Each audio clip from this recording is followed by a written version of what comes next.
Okay जी, सो आज हम PHP to WordPress start कर रहे हैं। फ़र्स्ट ऑफ़ ऑल आपको वर्डप्रेस का सेटअप चाहिए होता है, तो हम wordpress.org पे जाते हैं और ये ऑलरेडी हम कुछ स्टेप कर चुके हैं, तो मैं आपको क्विकली थोड़ा सा दिखा दूं।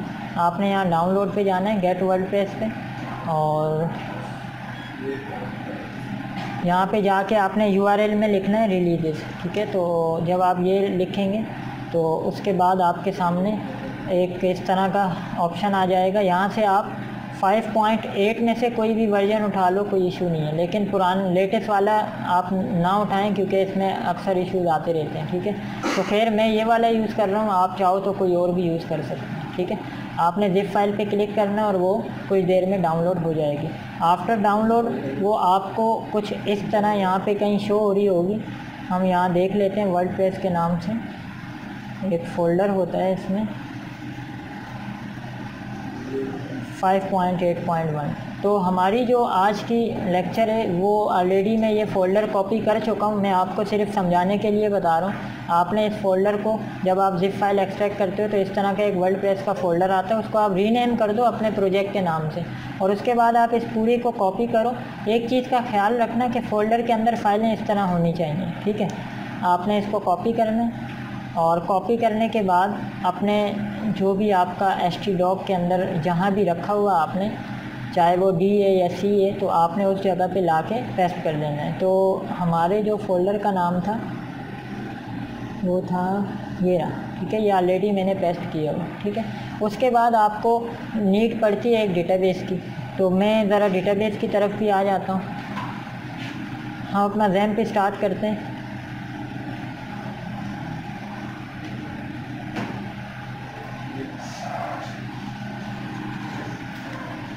PHP MyAdmin,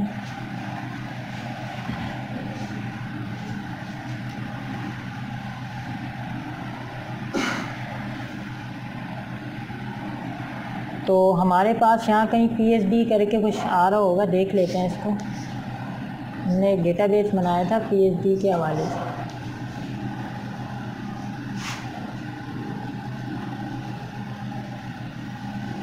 मैं नया बना देता हूँ, ठीक है। यहाँ पे मैं लिख देता हूँ PhD टू, ये रहा PhD टू वर्डप्रेस, ठीक है। ये अभी इसको देख लेते हैं। अंदर इसके अभी कुछ भी टेबल नहीं बने हुए, हमने सिर्फ क्या नाम दिया हुआ है, PhD टू वर्डप्रेस, ठीक है। तो मैं मेन जो चीज़ें उनको अपने नोट पैड पे रखा हूँ। ये हमारे डेटाबेस का नाम, ठीक है। उसके बाद जो हमारे फ़ोल्डर का नाम था, हमने चूँकि ऑलरेडी पेस्ट किया हुआ है, तो जस्ट आपने इसको यहाँ से जाना है और इसको ओपन करना है। यहाँ न्यू टैब में आप जाएं और अपना जो फ़ोल्डर है उसको आप ओपन कर दें। अगर आपने प्रॉपर्ली वर्डप्रेस डाउनलोड करके सही जगह पे रखी है तो कुछ देर में आपके सामने एक ऑप्शन आ जाएगा,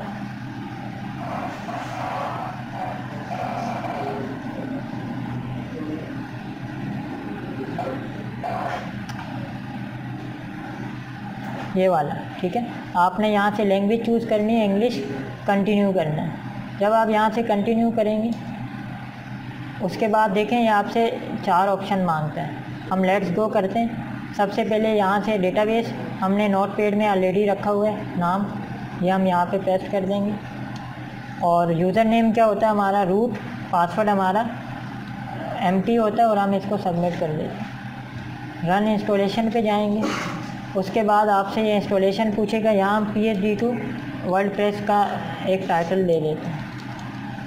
उसके बाद यूज़र नेम हम यही रखते हैं और इसमें ये पास कर देते हैं। इसी तरह यहाँ पे एक ईमेल दे देते हैं। उसके बाद हम इसको इंस्टॉल कर देते हैं।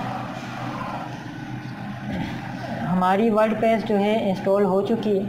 हम जाके इसको अपने क्रीडेंशियल से लॉगिन करें अगर 1 2 3, तो ये लॉगिन हो जाएगा।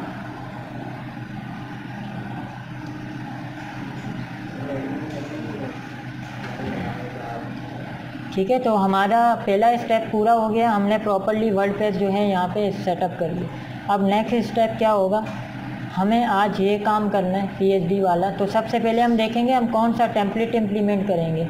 तो उसके लिए मैंने डेस्कटॉप पे कुछ डेटा रखा हुआ है, हम यहाँ से डेस्कटॉप पे जाते हैं और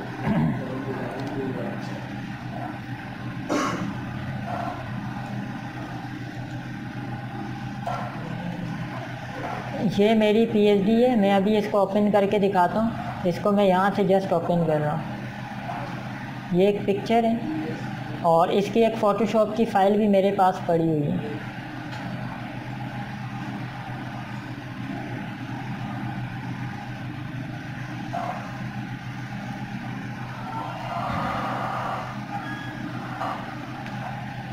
ये पूरी एक पीएचडी फ़ाइल है। इसको हम यूज़ करेंगे हेडर से लेके आखिर तक। अब इसमें थोड़ी सी सीक्वेंस होती है, मैं थोड़ा आपको तरतीब समझा दूँ। ये जो बैनर है, ये बैनर आप बना सकते हैं। हम स्टार्ट बैनर से करेंगे, उसके बाद ये सेक्शन बनेगा, फिर ये बनेगा, फिर पूरी वेबसाइट बनेगी। जब ये सारा बन जाएगा फिर आप क्या करेंगे, लास्ट में इस अपने मेन्यू को यहाँ पे सेटअप करोगे। उसके बाद आपने सबसे लास्ट में क्या करना है, फुटर को सेटअप करना है। तो ये जो दो चीज़ें जो लास्ट में होंगी और बाकी सारी चीज़ें आप अपनी रूटीन के हिसाब से कर सकते हैं, ठीक है। तो ये तो हो गई टेम्पलेट जो हम इम्प्लीमेंट करेंगे। इसके अलावा ये जो एक्स्ट्रा चीज़ें हैं ये मैंने सेपरेटली निकाली हुई हैं ताकि हमारा टाइम ज़ाया ना हो। लेकिन मैं आपको दिखा देता हूँ कि आप इसमें से अपने टेम्पलेट से कोई भी आपका फ़ोटोशॉप का टेम्पलेट हो उसमें से आप चीज़ें कैसे निकालते हैं। तो ये मैं पीएचडी ओपन कर रहा हूँ। इसके लिए आपके पास फ़ोटोशॉप का होना ज़रूरी है।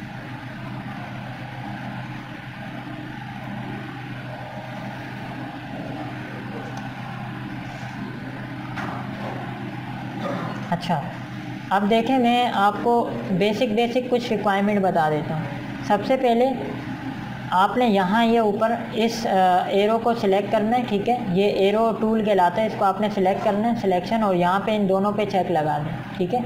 और मेक श्योर कि ये जो आपका ऑप्शन है ये आपका किस में होना चाहिए, लेयर में, ग्रुप में नहीं होना चाहिए। ग्रुप में होगा तो ग्रुप का मतलब ये है जैसे ये पिक्चर है, अब पिक्चर के ऊपर टेक्स्ट भी है, लोगो भी है, तो ये सारा ग्रुप में आ जाएगा। तो आपने इसको किस में रखना है, लेयर में। अच्छा, ग्रुप की एक और पहचान भी होती है। यहाँ पे मैं आपको दिखाता हूँ, अगर इसमें कोई ग्रुप बना हो, ये देखो ये बटन, ये ग्रुप है। जो फोल्डर में होता है वो चीज़ ग्रुप कहलाती है और जो वैसे पड़ा होता है उसको हम लेयर कहते हैं नॉर्मली, ठीक है। अच्छा, हम इसको लेयर पे रखेंगे।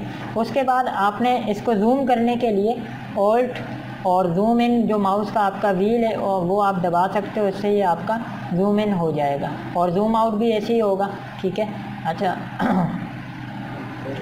अब मुझे ये बैनर निकालना है, तो मैंने सिलेक्ट किया control A, control C, short key बता रहा हूँ, control A, control C, control N, ठीक है। ये ऑटोमेटिक उसने उस चीज़ का साइज़ उठा लिया जो भी था। ओके करें, ये ऑटोमेटिक उसने साइज़ पिक कर लिया। कंट्रोल वी, ये उसने बैनर आपको ला के दे दिया। अब आप इसको सिंपल क्या करेंगे, कंट्रोल एस, और इसको सेव कर दें पीएचडी के अंदर। मैं अभी यहाँ से कोई भी रख देता हूँ इसको। अच्छा, ये तो किसी और फॉर्मेट में आ गया, 1 सेकेंड, इसको मुझे किसी और फॉर्मेट में रखना पड़ेगा। सेव एज पे जाते हैं, फाइल पे जाते हैं ज़रा। मैं इसको डेस्कटॉप पे एक फ़ोल्डर बना रहा हूँ पीएचडी वाला, और इसमें मैं यहाँ से कौन सा फॉर्मेट चूज़ करूँगा, पीएनजी। इसका मैं नाम रख रहा हूँ बैनर। मैं सिर्फ आपको एक दो चीज़ें निकाल के दिखा रहा हूँ ताकि आपको आइडिया हो जाए कि हम कैसे चीज़ें निकालते हैं इसमें, ठीक है। यहाँ तक समझ आई। अब मैं आपको एक और स्मॉल सी चीज़ इसमें से निकाल के दिखाता हूँ ताकि आपको क्लियर हो जाए कि हम इसमें से कैसे निकाल रहे होते हैं चीज़ें। नो कर देते। अच्छा, अब ये देखें, ये सिलेक्शन चल रही है। अब इसको कैसे आप हटाओगे, कंट्रोल डी से आपकी सिलेक्शन हट जाती है, ठीक है। डी सिलेक्ट हो जाते हैं फ़ोटोशॉप में। उसके बाद अब जो आपको पीएचडी का एक और फ़ायदा जो होता है वो ये, पहला फ़ायदा पीएचडी का क्या होता है, आपको एग्जैक्ट डिज़ाइन मिल जाता है कि आपने बनाना क्या है। दूसरा, आपको उसका मटेरियल मिल जाता है कि आपने उसके अंदर पीएचडी में जो है क्या क्या मतलब के टेक्स्ट रखना है, क्या क्या कंटेंट रखना है। वो पिक्चर्स हो गई या जो भी चीज़ें हैं वो सारी आपको अकेली पीएचडी में से मिल जाती हैं, ठीक है। अच्छा, इसके अलावा आपको और क्या फ़ायदा होता है, आपको कलर करेक्शन नहीं करनी पड़ती। पीएचडी में सारी चीज़ें हुई होती हैं, तो आप जस्ट उसको उठाते हो और अपना वर्डप्रेस के अंदर सेटअप कर रहे होते हो। अब कलर कैसे निकालें, आपने इसको सिलेक्ट किया तो यहाँ पे देखें, इस पर डबल क्लिक करें। ये जो ऑप्शन आ रहा है, इस पर डबल क्लिक करें तो ये कलर इसने आपको दे दिए, ठीक है। और आपने इस कलर को कॉपी करके जो जो कलर मेन है उन कलर को आप यहाँ अपने नोटपैड के अंदर फ़िलहाल रख सकते हैं। लेट सपोज मैंने इसके आगे मेंशन कर दिया कि ये क्या था, येलो, और इसी तरह आपने जो जो इस थीम में कलर यूज़ हो रहे हैं वो सारे आपने निकाल देने, ठीक है। यहाँ तक समझ आ गई। अब मैं इसमें से कोई छोटी सी चीज़ निकाल के दिखाता हूँ, जैसे जस्ट सपोज टू कि ये हमारा ये आइकन है, ठीक है। अब आप गौर करो तो ये इसको मुझे सिलेक्ट करना है तो मैं कंट्रोल ए करूँगा, ठीक है, कंट्रोल सी और control V, control A, control C और कंट्रोल एन, कंट्रोल वी, ठीक है। यह आपका पेस्ट हो गया। अब आप इसको कंट्रोल एस करो और अगेन जहाँ पे आपने इसको सेव करना है आप इसको उसी तरतीब पे जैसे पहले हुआ था आप इसका नाम रखो, इसका मैं इन्फो रख रहा हूँ और ये सेव कर दिया मैंने, ठीक है। तो ये सेव हो गया, ठीक है। अब अगर हम अपने फ़ोल्डर पे जाएं तो आपको मैं यहाँ दिखाऊं तो ये देखें ये बैनर आ गया आपके पास, और इसी तरह आपकी बाकी चीज़ें आ गई, इन्फो वगैरह, यानी जो भी आप आइकन निकालोगे, ठीक है। तो अब मुझे ये बताएं आपको आइकन निकालना आ गया, ठीक है। अच्छा, अब नेक्स्ट हमारा जो काम होता है, जब आपको टेम्पलेट भी समझ आ गया, आपने उसमें से कलर करेक्शन भी निकाल दी, नेक्स्ट आपका टारगेट है कि आपको कौन से प्लगइन है जो यूज़ करने, ठीक है।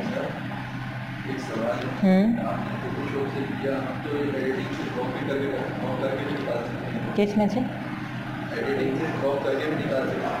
नहीं, क्रॉप करके अगर आप चीज़ें निकालोगे ना, मतलब क्रॉप से आपको, जैसे मिसाल के तौर पे बैनर है, अब बैनर की आप पिक्चर कैसे क्रॉप करके निकालोगे, उसके ऊपर टेक्स्ट लगा हुआ है, समझ लो, हर चीज़ क्रॉप करके नहीं निकल सकती ना। और क्रॉप करके जब आप चीज़ निकालते हो तो उसकी क्वालिटी ख़राब हो जाती है। सबसे जो इम्पोर्टेंट चीज़ है, आप जब बैनर की पिक्चर लेते हो, लेट सपोज आपकी कोई भी पिक्चर है आपके साथ, आप उसकी स्क्रीनशॉट ले लो, मतलब अपने से, आसानी तो है लेकिन उसकी क्वालिटी डाउन हो जाएगी। जब आप उसको लगाओगे तो वो HD रिजल्ट में नहीं रहेगा, वो बिल्कुल ब्लर होके पिक्सलेट हो जाएगा और वो ख़राब हो जाएगा, ठीक है। अच्छा, अब दूसरी चीज़, मैं दोबारा वर्डप्रेस की वेबसाइट पे जा रहा हूँ। मैंने लास्ट टाइम भी आपको कुछ प्लगइन लिखवाए थे, दोबारा आज बता रहा हूँ। आज स्पेशली जो प्लगइन बता रहा हूँ ये आपके PSD वाले थीम में यूज़ होते हैं, ठीक है। सबसे पहले थीम कौन सी आपको यूज़ करनी है, ठीक है। जब आप क्लाइंट को बना के देते हो, ऐसा डेमो देते हो, तो वो आप इस थीम को भी यूज़ कर सकते हो। वैसे हज़ारों थीमें और पड़ी हुई हैं। यहाँ पर आप लिखो हेलो, ये सामने आ रही हेलो थीम, इसको यूज़ कर लो, इसको नोट डाउन कर दो। हेलो एलिमेंटर ये थीम है, ये हम डाउनलोड करके इसके ऊपर काम करेंगे, ठीक है। हेलो एलिमेंटर, ठीक है। एक ये आपको थीम चाहिए। इसके अलावा हम चले जाते हैं प्लगइन्स में। प्लगइन्स आपको कौन कौन से चाहिए?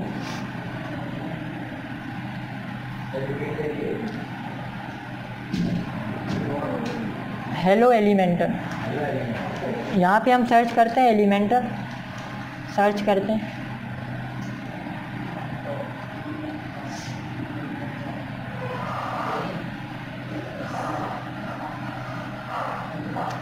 सबसे पहले ये प्लगइन चाहिए आपको एलिमेंटर का ऑफिशियल, उसके साथ आपको एसेंशियल एड ऑन चाहिए, इसके बाद आपको ये प्रीमियम एड ऑन चाहिए, ठीक है। आपको ये हेडर फुटर चाहिए। तो ये 4 प्लगइन तो आपको चाहिए ही चाहिए, ठीक है। इसके साथ आपको यहाँ पे एक और प्लगइन चाहिए जो कि फॉर्म बनाने के लिए यूज़ होगा, WP फॉर्म।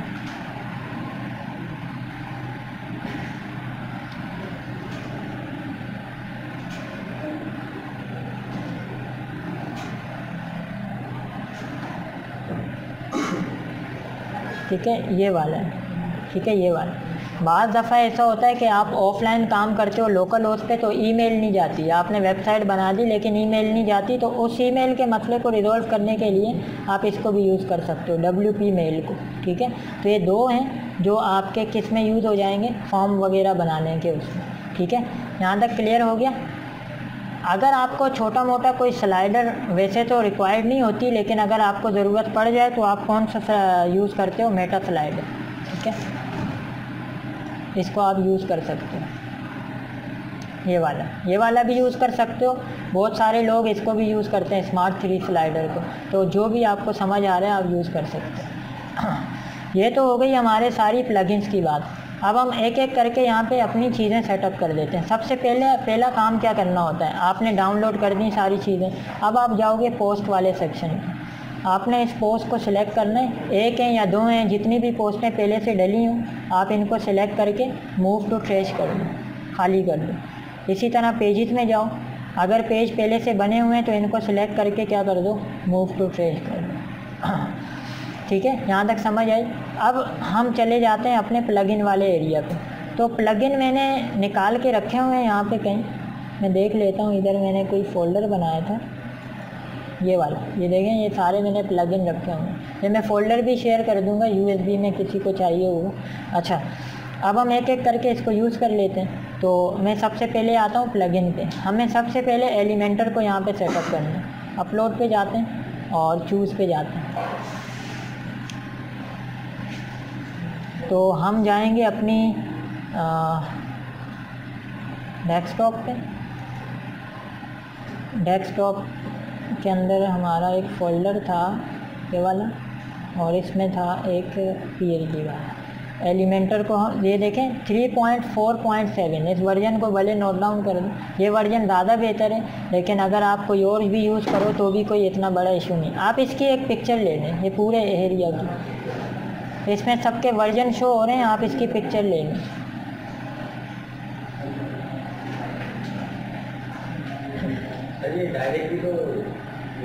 हाँ, डायरेक्ट भी कर सकते हैं। हाँ, कोई मैंने अपना टाइम बचाने के लिए रखे हुए हैं, आप करके रख सकते हैं। अच्छा ठीक है, ले ली पिक्चर, ले ली, हटाऊँ इसे।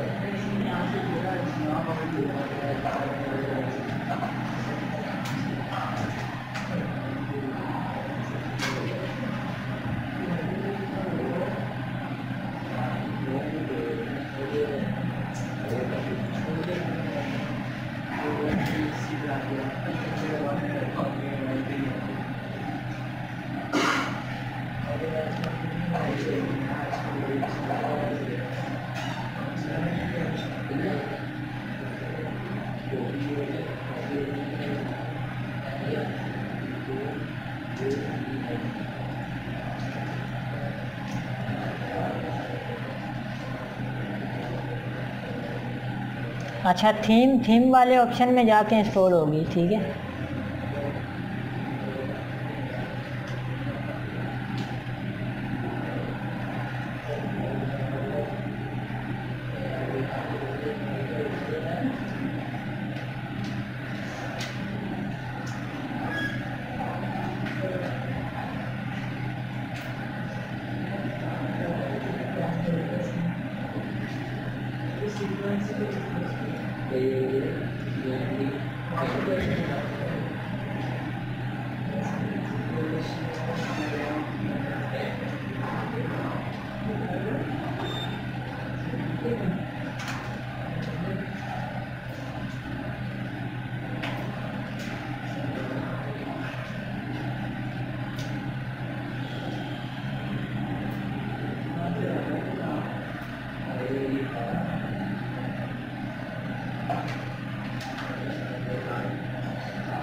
ठीक है, अभी हम थीम सेटअप कर लेते हैं। हमने सारे प्लगइन इंस्टॉल कर दिए हैं। थीम कैसे होगी ये देखें, थीम पे जाना है आपने, और थीम पे जाने के बाद ऐड न्यू, अपलोड, और थीम जो भी है आपकी हेलो एलिमेंटर, इसको आप इंस्टॉल करेंगे।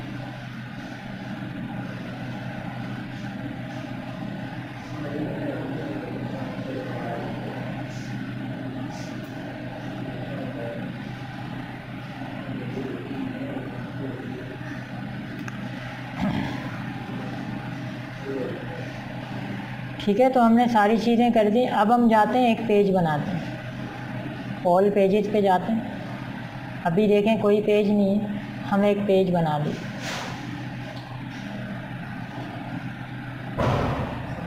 इसका मैं नाम रख रहा हूँ होम, कोई भी नाम दे दें।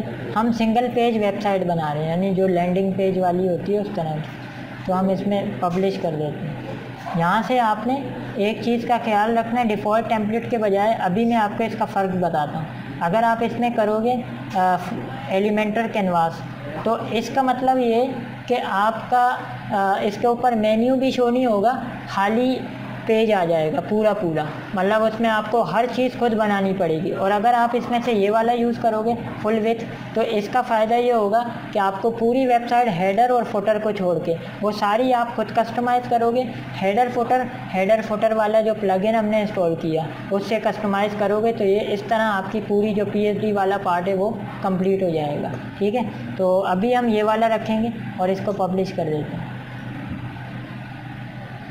कर दिया। अब हम वापस आ जाते हैं बैक पे, और अब जो एक काम और करना है आपको, यहाँ सेटिंग पे जाना है। ठीक है, सेटिंग पे और रीडिंग पे, यहाँ से आपने अपना home page, static home page कौन सा चूज़ करोगे, होम, और इसको सेव कर दो। ठीक है, उसके बाद अब आप यहाँ से जाएं, अपनी वेबसाइट पे विज़िट करें, तो आपके सामने एक होम पेज आ रहा है जो कि खाली है, अभी इसमें कोई भी चीज़ मौजूद नहीं है। ठीक है, अच्छा, अभी के लिए कि आपको बिल्कुल एक ब्लैंक चीज़ चाहिए, क्योंकि हम पहले अपना स्लाइडर बनाएंगे, बाकी काम करेंगे, तो हम सबसे पहले इसको चले जाते हैं एडिट के ऊपर। ठीक है, एडिट पेज पे जाएंगे तो आपको सीधा वहाँ पे ले जाएगा, एलिमेंटर के ऊपर। यहाँ पे एलिमेंटर पे क्लिक करते हैं, साथ साथ हम एक पेज ओपन करके रखेंगे ताकि हम इसको जो भी हम चेंज करें तो वो यहाँ पे हमें शो हो रहा हो।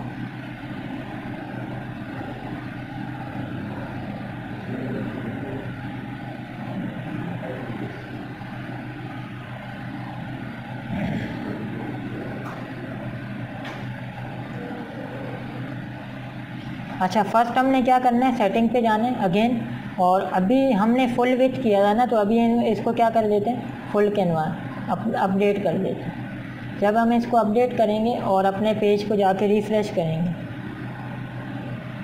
तो ये बिल्कुल खाली है, इसमें कोई चीज़ शो नहीं हो रही। ठीक है, तो हमें खाली पेज ही चाहिए जिसके अंदर हम सारा काम खुद करें। तो हम यहाँ से जाएंगे, और जब आपका ये अंदर का मटेरियल डन हो जाएगा, फिर आप इसको कैनवास से वापस कौन से मोड में कन्वर्ट करोगे, फुल विथ वाले, और वहाँ से फिर आप हेडर फुटर जो भी है वो आप सेट करोगे। हम यहाँ से एक रो ले रहे हैं, कॉलम। ठीक है, कॉलम के अंदर अब हमें क्या बनाना है, सबसे पहले अगर हम अपना फोटोशॉप पे आएँ तो हमें ये टॉप एरिया बनाना है, बैनर बनाना है। ठीक है, ये बैनर बनाना, मेन्यू को छोड़ के बस सिर्फ बैनर बना। अब ये कैसे बनेगा, इसके लिए सबसे पहले तो हमें इसके अंदर यहाँ से सिलेक्ट करते हैं, एडवांस में जाते हैं, और इसमें हमें अंदर से पेडिंग देनी पड़ेगी। तो मैं पेडिंग दे देता हूँ टॉप से, मैं टॉप से इसको पेडिंग दे देता हूँ, लेट सपोज 150 ज़्यादा दे देता हूँ, और इसी तरह हम बॉटम से भी 250। ठीक है, उसके बाद हम आ जाते हैं स्टाइल पे। अब मुझे यहाँ पिक्चर चाहिए, तो मैं यहाँ पे जाता हूँ और चूज़ पे जाते हैं, सिलेक्ट। हमारे पास यहाँ पे एक फ़ाइल का ऑप्शन होगा, ये वाला बैनर चूज़ कर लेते हैं। ठीक है, बैनर आ गया। अब मुझे इसके ऊपर बाकी चीज़ें अप्लाई करनी है, तो मैं यहाँ पे जाता हूँ। हम साथ साथ अपने PhD को भी देखते हैं, तो हमें ये टेक्स्ट चाहिए, तो हम यहाँ से टेक्स्ट उठाएंगे और इसको मूव करेंगे इसके ऊपर। ठीक है, अच्छा, ज़रूरी नहीं कि जो फ़ोटोशॉप में फ़ॉन्ट यूज़ हो रहा है वही आपके वहाँ पे भी मौजूद हो, तो आप उससे सिमिलर भी कोई लगा सकते हैं। ठीक है, तो हम देखते हैं इससे सिमिलर क्या होगा। पहले तो इसका टेक्स्ट उठा लेते हैं, टेक्स्ट कैसे आएगा, आप अपने इस टेक्स्ट को सिलेक्ट करो और यहाँ पे या डबल क्लिक कर दो या वैसे आप टेक्स्ट की ऊपर जाके क्लिक कर दो तो ये टेक्स्ट आपका आ जाता। हम यहाँ जाके पेस्ट कर देते हैं, ठीक है। उसके बाद अभी हमें टेक्स्ट इसका कौन से कलर में रखना है, येलो वाले। हमने नोटपैड में एक येलो का कलर उठाया था, यहाँ से जाते हैं इसके ऊपर और यहाँ से मैं अपना वो कलर रख रहा हूँ और यहाँ पे देखें प्लस का बटन आ रहा है, इस पर क्लिक करते हैं और इसको मैं किसके अंदर रख रहा हूँ, येलो थीम, ठीक है, क्रिएट कर लीजिए तो ये आ गया। अब आप इसका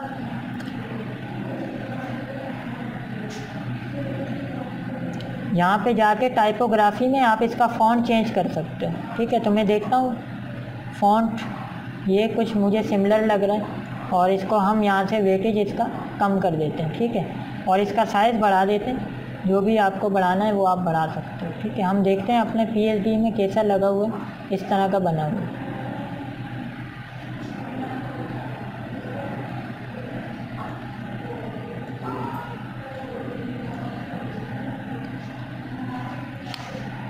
वन सेकेंड, इसकी पिक्चर देख लेते हैं, पिक्चर में ये कैसा दिख रहा है, ठीक है। ये देखें ये एरिया नीचे आ रहा है। अब ये नीचे कैसे आएगा, पिक्चर पे देखें तो ये डिज़ाइन नीचे आ रहा है, तो हम इसको सिलेक्ट करते हैं, यहाँ से इसको BR कर देते हैं तो ये नीचे आएगा, ठीक है। और इसी तरह इसका साइज़ अगेन जितना भी आपने रखना है वो आप यहाँ से इंक्रीज़ कर सकते हो। अच्छा, अब आप इस एरिया को भी दरमियान में कर सकते हो, ठीक है, यहाँ से, और चाहो तो आप इस पूरे को सिलेक्ट करके यहाँ से कर सकते हो। एडवांस में जाके जैसे पेडिंग हमने दी थी इसी तरह हम लेफ़्ट और राइट से भी दे सकते हैं। मैंने कहा लेफ़्ट से 100 और राइट से 100, ठीक है। तो ये थोड़ा सा दरमियान में आ गया। उसके बाद अब अगर हम जाएं तो हमें क्या चाहिए, टेक्स्ट चाहिए। अब हम दोबारा इस एरिया पे जाते हैं और यहाँ से टेक्स्ट नीचे ड्रॉ करते हैं। टेक्स्ट में हमारे पास क्या चीज़ मौजूद है, ये, तो हम इसको सिलेक्ट कर देते हैं और इसको हम यहाँ पे रख देते हैं और यहाँ से H2 की जगह इसको पैराग्राफ में कर देते हैं। और इसमें भी हम फ़ॉन्ट कौन सा यूज़ करते हैं, यही वाला, और इसकी जो वेटेज है वो कम कर देते हैं, ठीक है। और कलर हम इसका वाइट कर देते हैं, टाइपोग्राफी थोड़ी सी इसका साइज़ बढ़ा देते हैं, ठीक। उसके बाद अब हमें क्या चाहिए, बटन चाहिए। अगर हम जूम करें तो ये देखें एक हमें बटन चाहिए, ठीक है। तो हम यहाँ सर्च करते हैं बटन, इस पर क्लिक करेंगे। अभी अगर आप बटन पे गौर करो तो बाय डिफ़ॉल्ट ये क्या है, ट्रांसपेरेंट है, उसके बाद अंदर चीज़ें आएंगी। तो हम जाते हैं इसके, सबसे पहले इसके ऊपर लिखा हुआ क्या है, लिखा हुआ है हु वी आर, तो हम खुद लिख लेते हैं इसका कंटेंट, यहाँ पे होगा क्लिक हेयर, इसमें लिख लेते हैं हु वी आर। उसके बाद स्टाइल पे जाते हैं। अब देखें ये आ रहा है तो हम इस पे जाके ये बिल्कुल ये देखें, यहाँ से हम ट्रांसपेरेंट में ले जाते हैं इसको, इस एरिया से ट्रांसपेरेंट में ले जाते हैं इसको, और इसके ऊपर हम एक बॉर्डर लगाते हैं सॉलिड का, और बॉर्डर का कलर कौन सा होगा वो हम यहाँ से थीम में से दे देते हैं। 1 सेकेंड, हम यहाँ से जाते हैं, इसको ट्रांसपेरेंट कर देते हैं और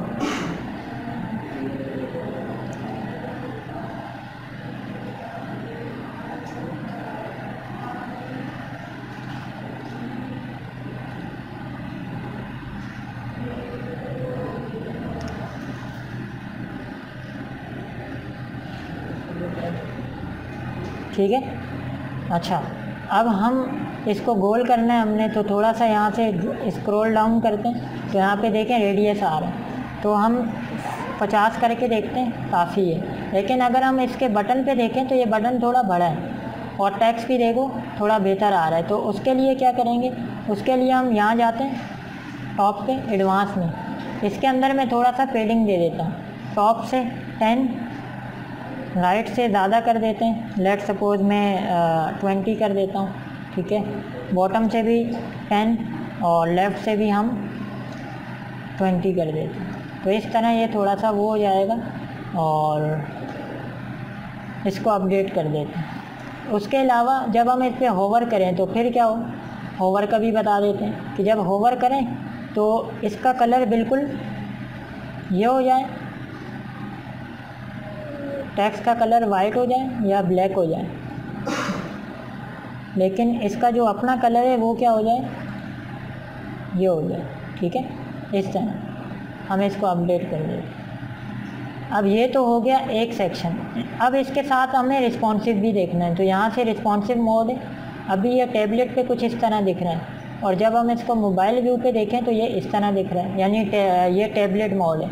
और मोबाइल पे ले जाएं तो अब मोबाइल में ख़राब हो रहा है। तो अब हम मोबाइल व्यू पे जाके क्या करेंगे, इसको सिलेक्ट करेंगे और इसका जो भी हमने टाइपोग्राफी सेट की थी उसको हम सही करेंगे, ठीक है।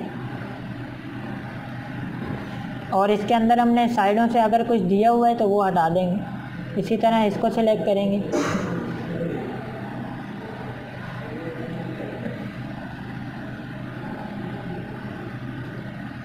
और इसको हम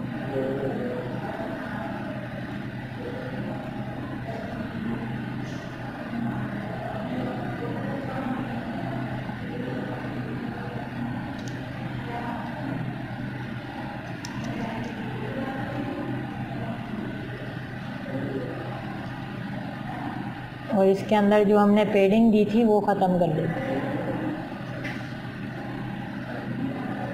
इसका साइज़ भी थोड़ा कम करना पड़ेगा।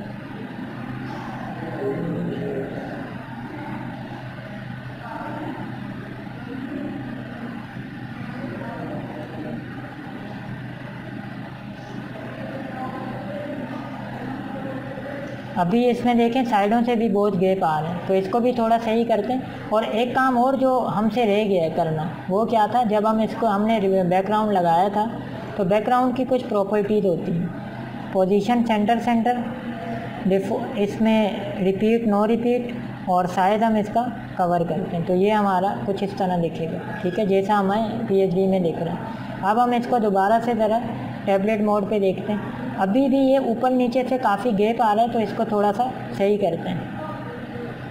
इसको सिलेक्ट करते हैं और एडवांस मोड पे जाके मैं इसको खाली कर देता हूँ, ठीक है। मोबाइल व्यू पे ये कुछ हमें ऐसा दिखे, ठीक है। साइडों से थोड़ा थोड़ा गैप ले आते हैं इसमें। लेट सपोज कि मैं टॉप से मैं दे देता हूँ 50, ठीक है, और बॉटम से 50, इसी तरह बाकी सही है। और ये बटन काफ़ी अजीब लग रहा है तो इस बटन को देख लेते हैं।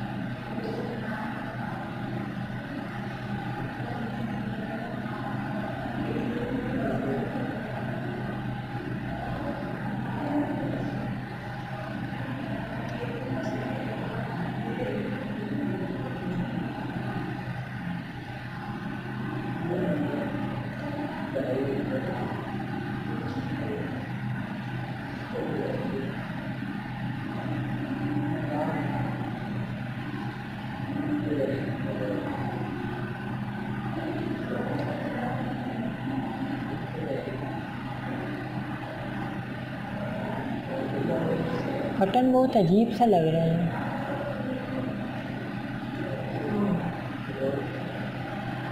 अच्छा, इसको अपडेट करते हैं और अब ज़रा इसको मैं इनकॉग्निटो मोड पे चला के दिखाता हूँ।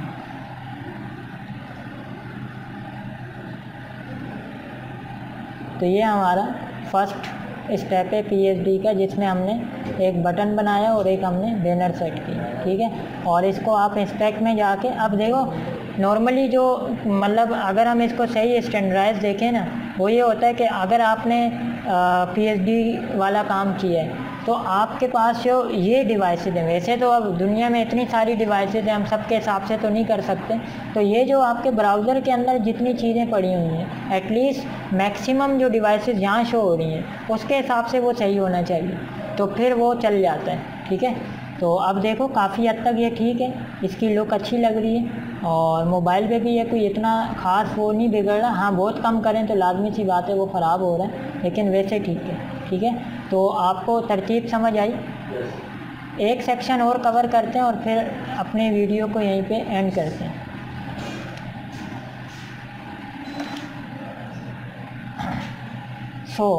अब हमें एक सेक्शन और बनाना है, तो हम यहाँ से एक सेक्शन बना रहे हैं। इसके अंदर भी मुझे थोड़ी सी पेडिंग रखनी पड़ेगी, तो मैं यहाँ से जाके टॉप से 100 ज़्यादा हो जाएगा, मैं इसमें कर देता हूँ 60